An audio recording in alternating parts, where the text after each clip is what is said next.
Hello welcome. अब D and F block का जो दूसरा इंपॉर्टेंट क्वेश्चन है वो है लेंथेनॉइड कॉन्ट्रैक्शन, कॉजेज एंड कंसेक्वेंसेज। ये दूसरा क्वेश्चन है जो कि श्योर शॉर्ट है। अब यहां पर इसका मतलब ये समझना पड़ेगा कि लेंथेनॉइड कॉन्ट्रैक्शन का मतलब क्या है, ये कॉन्ट्रैक्शन होता क्यों है, यानी कि इसका कारण क्या है, और कंसेक्वेंसेज का मतलब कि लेंथेनॉइड कॉन्ट्रैक्शन होने के कारण क्या इफेक्ट पड़ता है।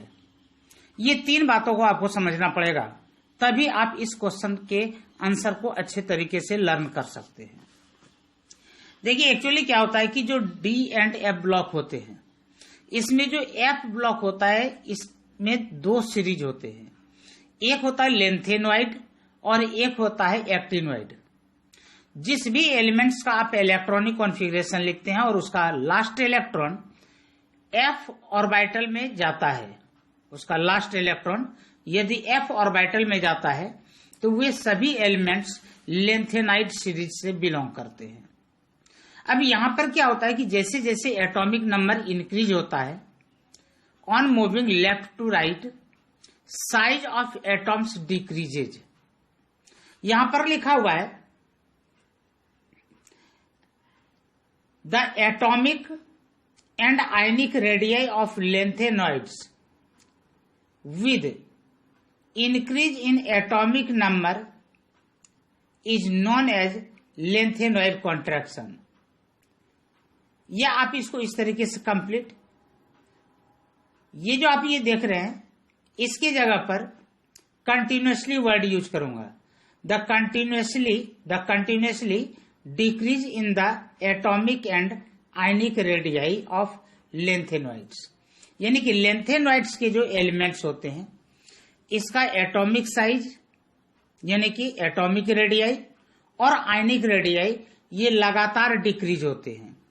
कैसे डिक्रीज होते हैं, तो with increase in atomic number, जैसे जैसे इन एलिमेंट्स का एटॉमिक नंबर इंक्रीज होता है वैसे वैसे यहां पर इस एलिमेंट का एटॉमिक और आयनिक रेडियाई डिक्रीज होते हैं।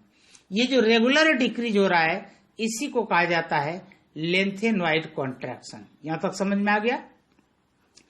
अब यह कंटिन्यूअसली डिक्रीज क्यों होता है, जब एटॉमिक नंबर इंक्रीज हो रहा है तो यह डिक्रीज क्यों होता है, तो यहां पर कहा जा रहा है कि एज वी नो दैट, ऐसे यहां पर मैंने लिखा है as we move along the lanthanoid series, यानी कि जब हम लेंथेनॉइड सीरीज की ओर मूव करते हैं, for every additional proton in the nucleus the corresponding electron goes into 4f subshell.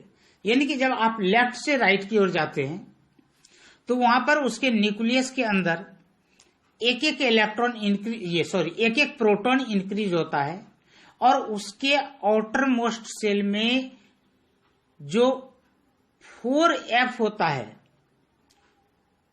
क्योंकि लास्ट इलेक्ट्रॉन 4f में फिलिंग होता है लेंथेनॉइड का, तो उसका जो इलेक्ट्रॉन होता है वो जो इंक्रीज होता है वो 4f में होता है। इधर से प्रोटॉन इंक्रीज हो रहा है वो न्यूक्लियस में और इलेक्ट्रॉन इंक्रीज हो रहे हैं उसके 4f सबसेल में। There is poor shielding of one electron, यहां पर देखिए इस ब्लू वाले को, there is poor shielding of one electron by another in this subshell due to the shape of this f orbital. The imperfect shielding is not able to counterbalance the effect of the increased nuclear charge.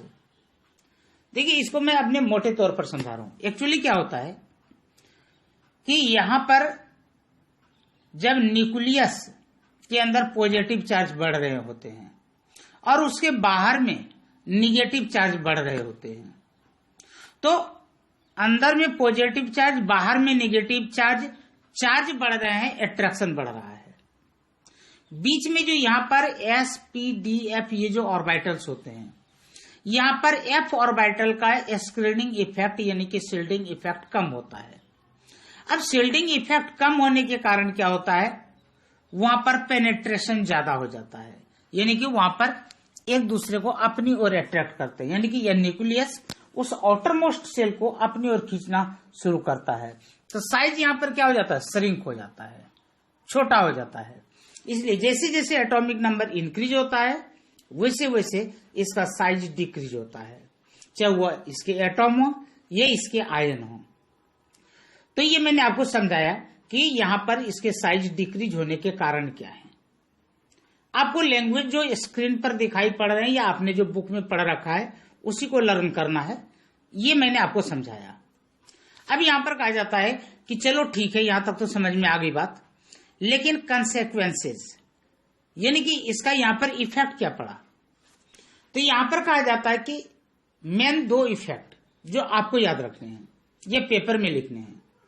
5D series elements have nearly same radii as that of 4D series, यानी कि यहां पर ऐसे 4D के series होते हैं, 3D, 4D, 5D और 6D।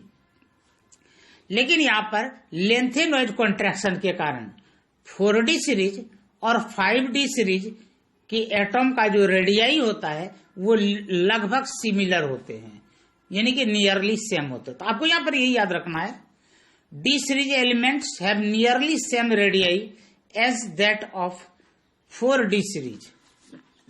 और next, the basic strength of hydroxides decreases from this to this, यानी कि basic strength of hydroxides decreases from lanthanum hydroxide to lutetium hydroxide.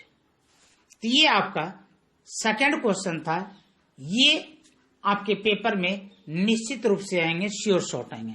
और इनकेस यदि यह मिस हो गया तो इसके बदले में फिर आपके पेपर में ये पूछा जाएगा, right the difference between lanthanoid and actinoid. तो ये आप जरूर तैयार करेंगे, ये हमारा 2 नंबर क्वेश्चन था। उसके बाद आपको मैं एक चीज बताऊं, यदि आपने मेरे इस चैनल को सब्सक्राइब नहीं किया है तो आप बहुत बड़ी गलती कर रहे हैं, क्योंकि आपको ये नहीं पता है कि आपको पूरी जिंदगी तक मैं आपको क्या धमाकेदार चीज देने वाला हूं।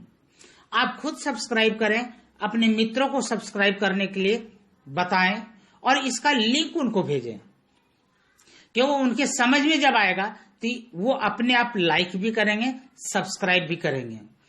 केमिस्ट्री से रिलेटेड, मोटिवेशन से रिलेटेड मैं बार बार इसमें मोटिवेशन स्पीच भी अपने चैनल पर अपलोड करता हूं। टाइम टू टाइम आपके रिक्वायरमेंट के हिसाब से मैं हर तरह की वीडियो अपलोड करता हूं। आप मार्केट से गेस्ट पेपर परचेज करते हैं, उसमें आपको सारी बातें लिखी हुई मिलती है, लेकिन उस गेस्ट पेपर में, उस बुक में आपको वो सब कुछ मिलेंगे जो मिलने चाहिए, सिर्फ एक चीज नहीं मिलेगी और वो है मेरी आवाज। Thank you. जय हिंद,